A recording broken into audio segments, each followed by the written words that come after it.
What's up, brothers? What's up? Bitcoin is rallying really well,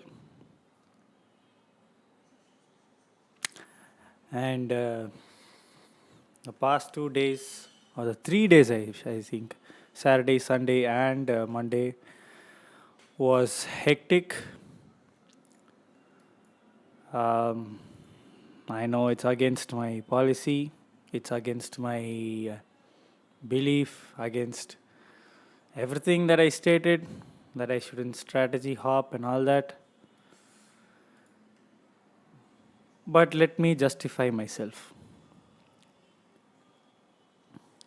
I was always looking at the strategy as just wins, losses, money made, money lost. And while backtesting, I never thought in my mind how much it would affect me when I lose so much, and that too, you know, three, four, five losses in a row. Um, it would really affect me. At the same time, I do not have enough knowledge to make 1 is to 5, 1 is to 6. I need to read bias, I need to read the market condition, I need to find the trend, and trading with that, with all that in mind, and getting into the 1 minute chart was really messing my mind. And I won't say 1 minute is a noise like everybody else does. I will never call it 1 minute. Noise. 1 minute is really good, really good. But right now, what I need is a peaceful strategy, not something that tortures me. I did not see the stress I would have while taking a 36% win rate.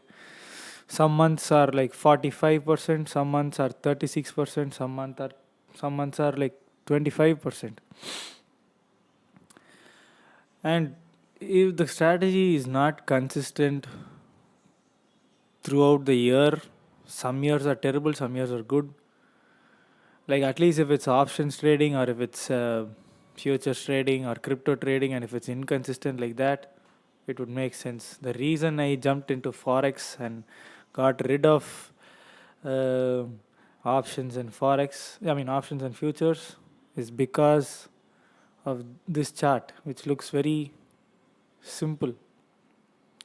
Very rarely there are gaps like this, but if you see in forex, futures and options, there's always huge gaps every day, and then it would be really annoying to trade them, and it's just impossible to trade them because it looks so beautiful. I got into forex, but then what happened? I got attracted to the 1 is to 5, 1 is to 6, 1 is to 7, but then you have to dive into lower time frame, get confirmations, and then the 1 minute keeps on giving confirmations, and then you keep getting out. When you rarely win, you get that high, liked that high, but when I'm low, I'm really low. So maybe I will have this strategy for as a reserve when I get much better in trading, when I have much more capital, when I have a better when I'm already profitable.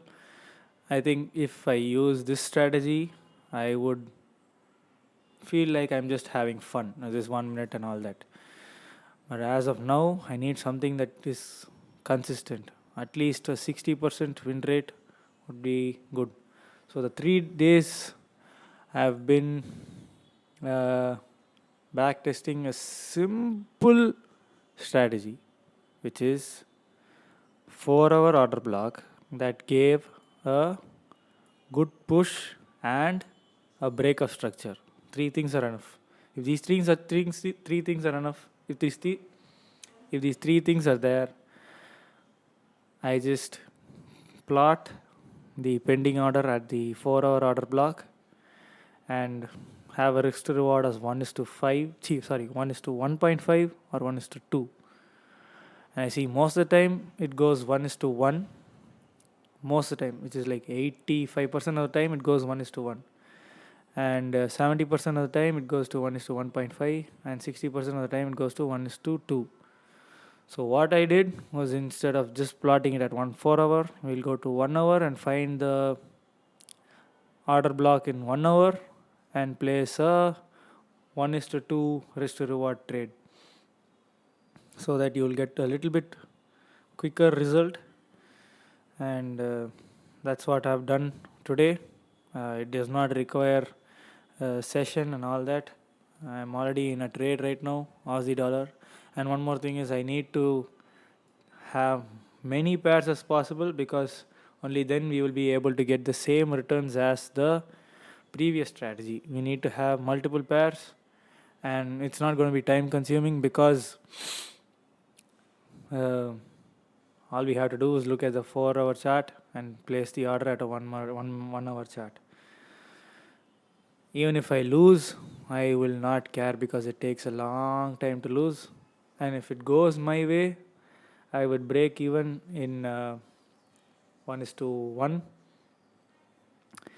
So yeah, I am against myself. I did not stick to my strategy, have hopped to a different strategy. Well, that's because it's drained me. Have stuck to it long enough to change. I've stuck to it for almost 7 to 8 months, and it's only giving me stress. All I think about is trading. All that time I see, I place the order, my stop loss gets hit. I place the order, I stop loss getting hit. This is my dream almost every day. And even if it's not, when I'm not sleeping, when I just have thoughts to myself, or even when I'm reading or when I'm eating, all I can see are candles, stop loss, candles, stop loss. It's really draining me. So till I get profitable, till I have good capital, till I have a good psychology, until I'm ready to lose more than what I gain, I don't want to trade the 1 minute Asian range strategy. So this is it for the last 3 days. That's why there was no video except the how to deal with losing trades video. So let's see how it goes. And even if I lose this, I'm not going to be sad, because it's not draining me. Um, we also have this Euro JPY opportunity. It doesn't look that as good as the Aussie dollar one, because the 1 hour order block is low, and there is some gap above, so we could be stopped. And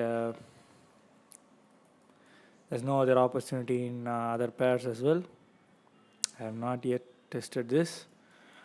And we don't have anything in gold, we don't have anything in GBP USD.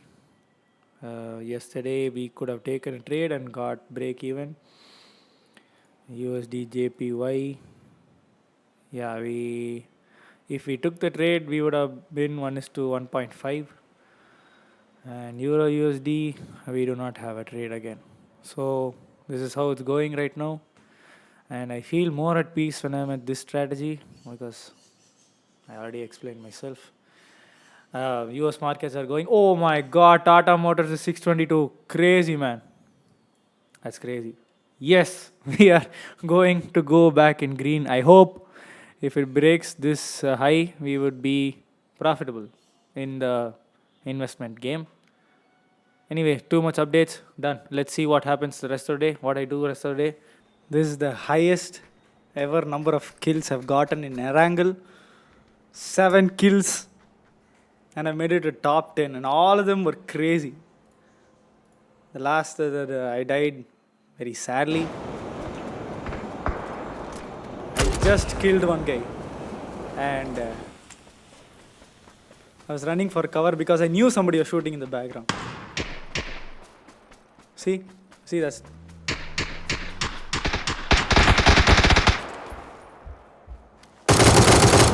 Yeah. But it's okay. 7 kills. I made it a top 10 in Erangel. Erangel is really hard. Today's a win. Also,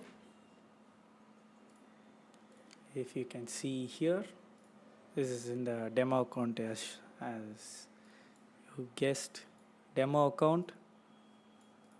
We almost hit TP, but I closed that 1 is to 5 because the risk to reward is too big. Like it, I mean, the stop loss is too huge, so I thought 1 is to 5 would be enough. And yeah, it has gone after 1 is to 1.8.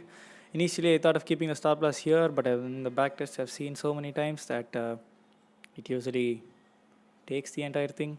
But if I kept it over here, we would have made 1 is to 2 easily.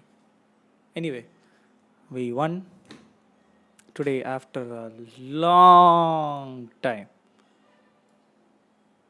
It doesn't matter how much, but we won.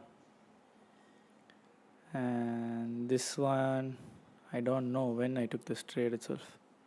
April 8, I don't remember taking this trade. Okay, anyway, after a huge drawdown, we made this. So, yeah. Hello, guys. A new perspective on risk to reward. I do not have an iPad, so I can't show you the drawings. So instead, I'll go to Illustrator and I will show you the new perspective on risk to reward that I've never ever thought of. So, um, let's say we have a 1 is to 5 risk to reward strategy, and there's a 1 is to 2 risk to reward strategy, right? But then the win rate for this is 36%, and the win rate for this is 57%, right? But let's say we average it out, this is 40 and this is 60. Okay, so out of 10 trades, we would have 4 wins and 6 losses. Here we would have 6 wins and 4 losses, right? So at the end of 10 trades, I mean, if you go to 100 trades, it's going to be, obviously this is going to beat everything up. But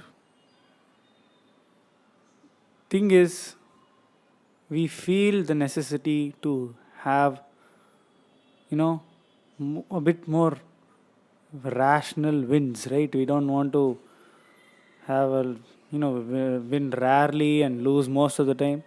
So let's just say 10 in 10 trades. We'll do a math for 100 trades as well. So in 4 wins, we would have made 20 R, right? And then you lose 6 R, and here you would make 12 R, and then you would lose 4 R. R is the risk percentage. Okay, so it's not actually 1 is to 5. It's not actually 1 is to 5. You are actually risking 6 R to make 20 R, and you are risking 4 R to make 12 R. You're not risking 1 R to make 2 R. But in one trade, okay, yes, because it's divided. But then, the end of 10 trades, you are risking 6 R to make 20 R and 4 R to make 12 R. Okay.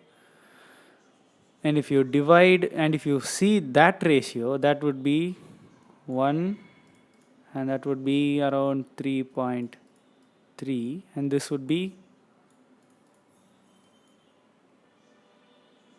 so at the end of 10 trades, here you have a winning mindset and here you have a losing mindset. I mean, this is for traders like me who's not very experienced, right, to deal with losses constantly.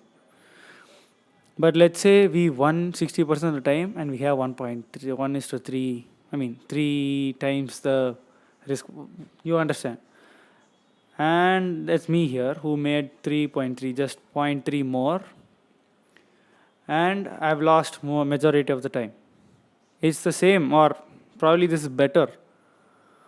But you are not making 1 is to 5. You are actually making 1 is to 3.3, and you are not making 1 is to 2. You are actually making 1 is to 3. So this perspective, I have not ever thought about it.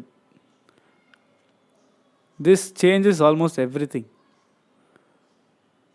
So let's see 100 trades. We would have the same. Uh, yeah, it would be the same because it's the multiple of 10, right? We would have 140 is to 60, then you would have 200 R is to 60 R. Here you would have 120 R is to 40 R. It's the same. But here you would be winning mindset, you would have a losing mindset. And to go through this is very difficult. Although you are making more, like as you can see, we will be making 140 R in total. Here we would be making only 80 R. So that's almost double the returns we get. And also I've always had this thought that I should be risking only 1% of the capital, only 1% of the capital, even when I have 100,000, $1 million in capital. That's because that's how the beginner trading mindset should be. I saw in many YouTube videos that you should only risk 1%, and I stuck to it. Even till date, I am sticking to it. And I think I will be continuing to do so until I am confident enough in my setup to risk more. But the fact that I thought only you could risk 1% made me think that, oh, whatever happens, this is profitable. Yes, you are making more with less amount of money. But if you know you're going to win 6 out of 10 times, I'm definitely going to have more confidence in myself to risk 2R. And that way I will make 160R. With the current mindset, I'm definitely not ready to risk 2% in this, right? Because I'm going to lose most of the time. So risking 2%, if I have a continuous loss of what 6 times, I would be down by 12%. But here I would maximum lose 8%. That is 12% is 8%. That's a big gap, right? So risking 2% in this would be difficult. Although if you see the math in the end, this is going to be much better. But we are not just looking at the money. We should also be looking at the brain. The capital is looking better here. The mindset is looking better here. So which do you choose as an intermediate trader? I think I should be choosing this. I've been playing the wrong game at the wrong time. I wouldn't say the wrong game. I would say wrong game at wrong time. If I was experienced enough, I could go to this. So that is my plan. I want to save this for later. It's still a really wonderful strategy, but I'm not ready for it right now. All strategies work, but some strategies work better for some people, and I am not in that position to be trading this. So today has been a informative day. I think that's it. Today's video is going to be very long. Peace.